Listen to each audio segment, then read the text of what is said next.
Masing yamlaba Central Amadi State Force na ngasi Imphal gi akoibada flag march Chatkhre hayeng megi tang ahum lamdam asida thokliba irang chahi ani chap chana mapung faba numit ki mang oina ngasi palace compound gi hauduna BSF CRPF Amadi State Police ki makok tongba officer kayana khongna chatuna amadi convoy gari yauna khongchat adu chatki Imphal East DC lambi fauduna ayang pali lambi da flag march adu chatki bagaloinana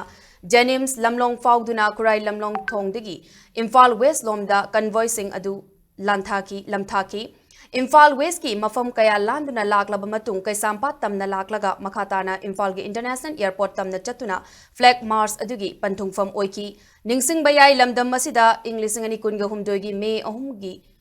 Thokiba irang aduna maram oiraga miyoi kaya ama laikhidre miyoi kaya amana relief camp da ngasi fawba changjafam lawduna leiri irang asina makha taraktuna ngasi mak lamdam asida president rule